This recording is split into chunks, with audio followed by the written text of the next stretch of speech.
안녕하세요. 책 읽어주는 한사련입니다. 남정욱님의 편견을 도전하는 한국 현대사 두 번째 시간입니다.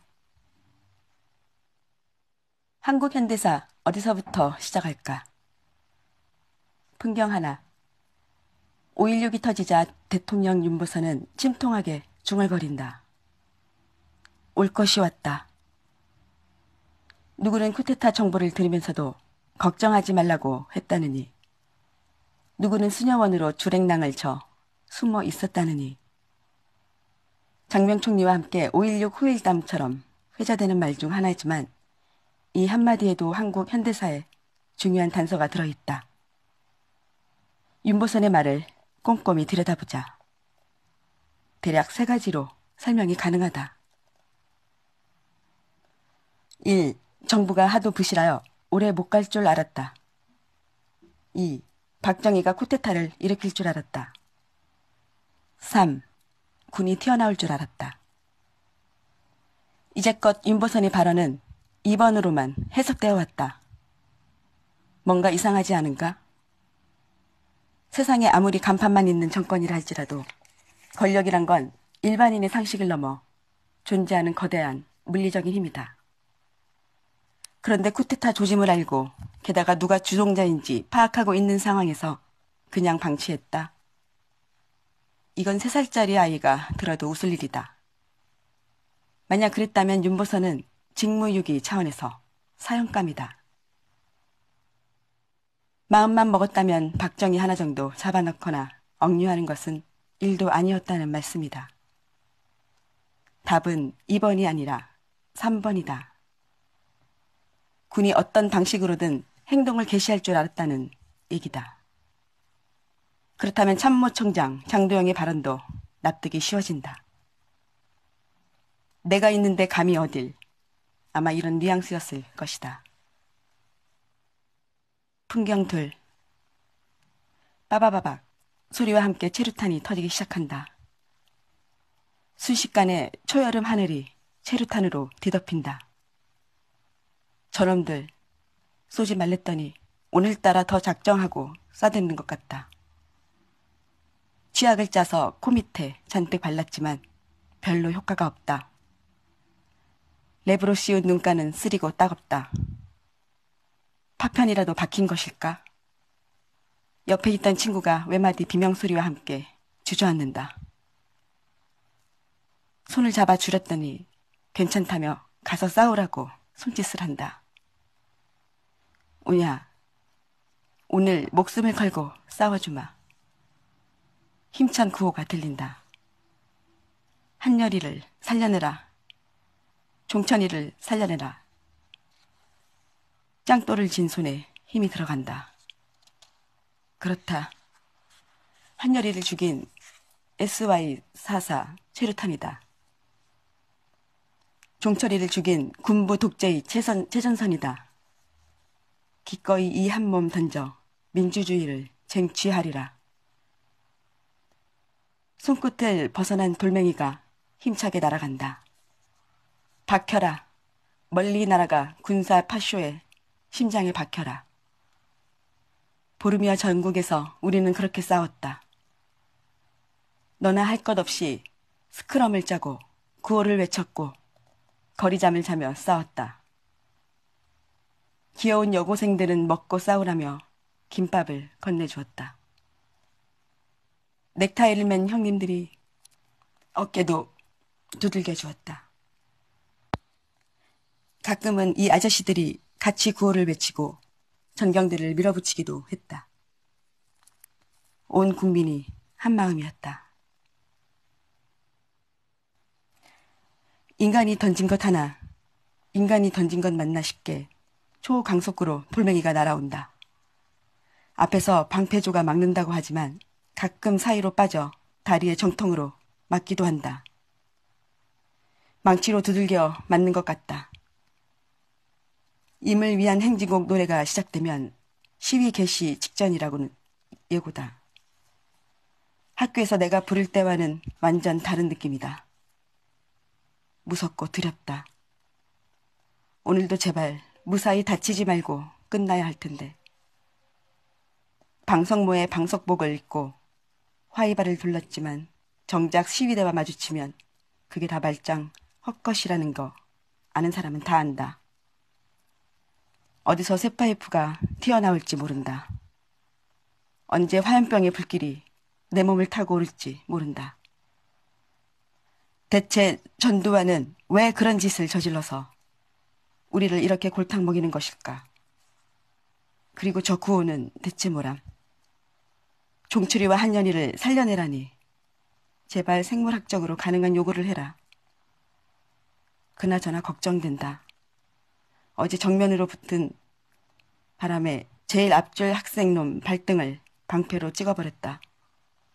뼈 다 나갔을 텐데 괜찮을까? 아이고, 지금 내가 무슨 한가한 걱정이냐.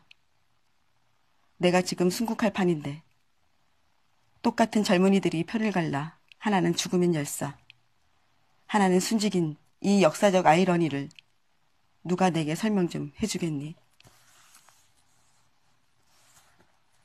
1987년 6월 10일부터 6월 29일까지 전국에서 벌어진 풍경이다. 젊은이들이 젊은이들과 싸웠다. 한쪽은 독재를 깨기 위해, 한쪽은 독재가 깨지는 것을 방어하기 위해. 둘 다 마음은 편하지 않았다. 서로가 서로에게 친구이거나 동료이거나 선배이거나 후배였다. 결과가 아름다웠으니 다행이지. 그게 아니었다면 참 서로에게 못할 짓을 한 셈이다. 위 풍경은 한국 현대사에 가장 중요했던 순간 둘을 옮겨놓은 것이다. 첫 번째 그림은 군이 한국사에 본격적으로 등장하는 순간이다. 두 번째 그림은 군이 한국사에서 퇴장하는 장면이다. 그리고 거기에 학생들이 있었다. 군과 학생, 이 둘은 한국 현대사를 읽는 가장 중요한 키워드다. 한국 현대사의 흥미있는 현상 중 하나는 오랫동안 정치의 주역이 정치인이 아니었다는 사실이다. 대신 그 자리에는 군인과 학생이 있었다. 역학에 상생상극설이라는 게 있다. 화, 수, 목, 금, 토의 오행이 서로 살리고 죽이는 관계를 말한다. 생은 생기를 불어넣는 것을 의미한다. 가령 수생목은 물이 나무를 살리는 것이다. 목생화는 나무가 불을 살리는 것이다. 극은 반대다. 수극화는 물이 불을 잡는 꼴이다. 토국수는 흙이 물을 덮어버리는 상황이다. 이를테면 군과 학생은 학국군의 관계였다. 학생은 매번 군의 발목을 잡았다. 학생이 없었더라면 독재는 여전히 독주 중이었을지도 모른다. 한국 현대사는 극으로만 이루어진 것이 아니다. 당연히 생도 있다. 군은 기업을 생하게 만들었고, 기업은 민을 생하게 만들고, 민은 대한민국이라는 국가를 생하게 만들었다. 극으로만 역사를 보는 것, 부정적인 역사관이다. 생으로 역사를 이해하는 것, 긍정과 낙관의 역사관이다. 크게 보면 극도 생의 일부다. 오행 만물은 그렇게 서로 영향을 주고받으며 쉼없이 변화한다. 관계를 뛰어넘어 급하게 변하지 않고 조금씩 앞으로 나아간다는 점에서 역사도 그렇다. 한국 현대사를 써놓은 책들을 보면 답답하다. 특히 앞부분은 하나같이 8.15 해방에서 시작해 지루한 해방 전국의 공방전을 더 지루하게 서술하고 있다. 게다가 대부분 사건과 날짜로 도배가 되어 있어 읽다 보면 숨이 막힌다. 일례로 1947년 한 해 동안 미소 공의와 관계된 사건을 한번 보자. 5월 21일 미소 공의 재개, 6월 23일 남북정당 사회단체 협의 창원서, 청원서 제출. 7월 1일 평양에서 미소공이 회담 개최. 8월 28일 미국이 한반도 문제를 4개국 회담에 맡기자 제안. 9월 17일 미국이 한반도 문제 유엔 상정 등등. 사건 읽지만 끝도 없이 이어진다. 이게 중요한가? 당시에는 혹시 그랬을지 모른다. 지금은 아니다. 그냥 미소공의는 결렬되었다. 한 문장이면 충분하다. 게다가 웬 조직은 그리 많은가. 대충만 흩어봐도 건주는 인공이 되고 조선공산당은 남조선 노동당이 되고 이게 또 조선노동당으로 바뀌고 변신과 개명의 반복이다. 우익정당은 더 끔찍하다. 45년부터 47년까지 등장했던 당을 보면 한민당에, 국민당에, 한국독립당에, 한독당에, 신한국민당에, 민주독립당까지 이리저리 섞어 놓으면 전공자도 그 결성 순서를 제대로 나열하지 못한다. 음모론적으로 보자면 한국 현대사 공부를 절대로 하지 못하게 할 의도로 진을 빼기 위해 쓰여진 책들이다. 이게 과연 역사인가? 역사는 현재와 과거의 끊임없는 대화라는데 그럼 우리는 죽어라 날짜와 공허한 명칭들과 씨름해야 하는가? 위에 적은 것들은 역사가 아니다. 단지 사건 기록일 뿐이다. 다이나믹하기로 인류 역사상 유례가 없는 한민족 69년 현대사는 절대 이런 널널한 것들의 나열이 아니다. 사건 대신 조금 다른 방식으로 한국 현대사에 접근해보자. 구체적으로 이런 질문이 가능하겠다. 대체 한국 현대사를 움직인 동력은 무엇이었을까? 누구 말대로 20세기 지구촌의 신데렐라인 한국을 여기까지 끌고 온 힘은 무엇이고 그 힘은 어디에서 나왔을까? 한국의 20세기를 살펴보자. 먼저 일제 치하가 36년이다. 그리고 6.25 전쟁과 이승만 정권 시절을 지나고 군인 정치가 시작된다. 박정희 19년, 전두환 8년, 노태우 5년으로 다 합치면 32년이나 된다. 한국의 20세기 100년 중 일제 치하가 35년, 군 통치가 32년이다. 무려 67년이 일제와 군이라는 두 단어로 정리된다. 놀랍지 않은가? 그럼에도 불구하고 한국 현대사는 군을 제대로 다룬 적이 거의 없다. 이유는 모르겠다. 일제에 대한 연구가 나름대로 꾸준히 진행된 것에 비하면 그 100분의 1도 연구가 다 안 되어 있다. 이상하다 못해 해괴한 일이다. 한국 현대사를 인수분해해보면 5개의 집단이 나온다. 군, 학생, 미국, 기업, 정치인이다. 바로 이 5 집단이 한국 현대사를 만들었다. 서로 영향을 주고받으며 가끔은 탄압하고 가끔은 반발하면서 미국은 초기에 그 영향력이 엄청났지만 이후 조금씩 줄어든다. 군의 독주를 학생이 견제했으며 기업은 민주주의를 위한 체력을 쌓았다. 이 운동 입자들을 먼저 이해하고 현대사에 접근해야 맥이 잡힌다. 1945년부터 2014년에 이르는 대한민국에는 크게 6개의 사건이 있었다.